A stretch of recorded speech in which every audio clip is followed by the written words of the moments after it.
Today we are going to read Chapter 3, Bastian Street, Skitter Hitter. Before we dive into the comprehension questions, I want to do a little review on writing a summary. Yesterday we talked about this in the video, and so I want to go back to it as one of the comprehension questions, ask you to summarize. Summarizing. Well, as you are summarizing, it's only 3 to 5 sentences, does not have to be long, and it's referring to these questions that you see on this slide. So on the right, we talked about somebody. Who is the main character? Who is the main character in this situation that refers to the question being asked? Wanted. What did the character want? But what was the problem? So, how did they solve the problem? And then, what was the resolution of the story? So think of those 5 questions as you're developing that summary. And you can also think of the 5 W's for summarizing. Who? Who was or is involved? What happened? When did it happen? Where did it happen? And why did it happen?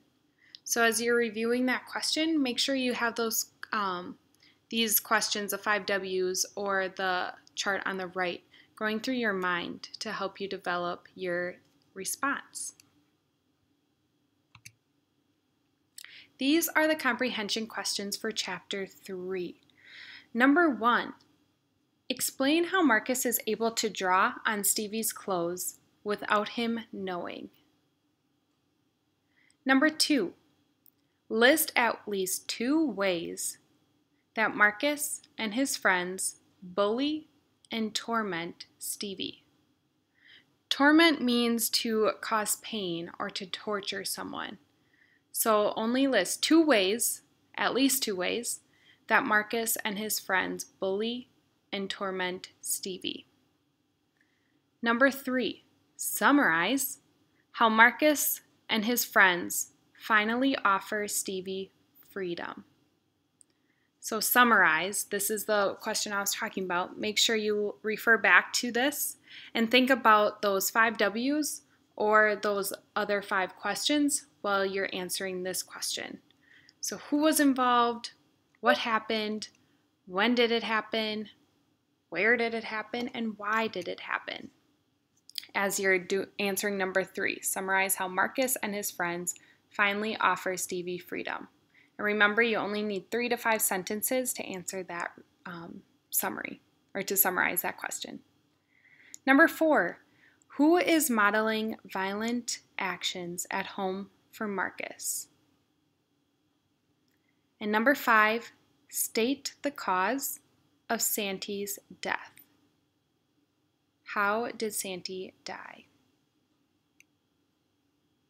So those are your 5 comprehension questions for Chapter 3, Skitter Hitter.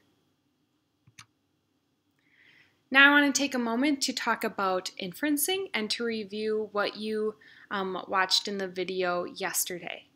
So an inference is using the text and your background knowledge to put the pieces together like a puzzle in order to gain a better understanding of the text, characters, and the story. So you use 2 things, your background knowledge plus clues from the text to create your inference, to develop a deeper understanding of the text, characters, and the story. So let's practice. The room was dark and quiet. We heard Carl and his mother come in the front door talking.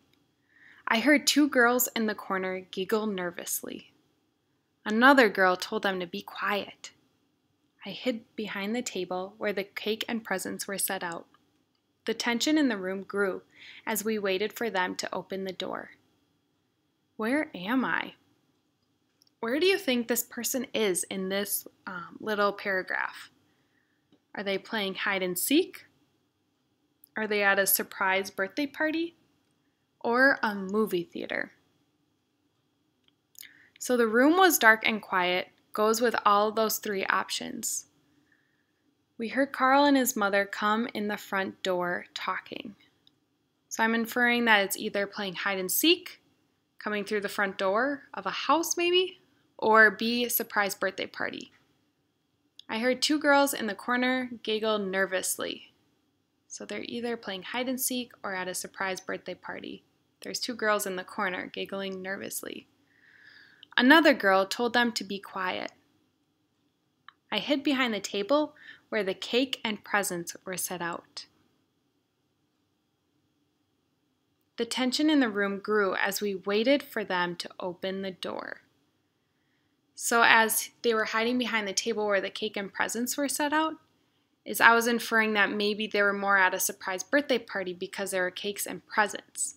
And then the last sentence, when it said the tension grew in the room as they waited for them to open the door, is that I inferred they were in a surprise birthday party because I used my background knowledge of being at surprise birthday parties of that tension with the clues in the text with the cake and presents to infer that they were at a surprise birthday party. So you are going to use those skills, the inferencing skills, to help you with that vocabulary practice. So yesterday you were given these two words, and so if you have not completed them yet, make sure you get them done today or tomorrow. To use the context clues of the text to help you figure out what these two words mean. So the first word, store owners started keeping the dish behind the register and doled out the pennies to shortchange customers individually. So what do you think this word means? What do you infer this word means? Using the context clues, you are going to write in the box next to it what you infer the word means. And then you're going to look up the word and provide a dictionary definition. The next one. Pia kicked the skateboard over to him. Marcus put one foot on the deck and steadied himself. So again, you're going to use the context clues and infer what you think the word means and write it next in the box next to that quote. And then you're going to, after you infer, you're going to write the dictionary definition as well. So doled and steadied.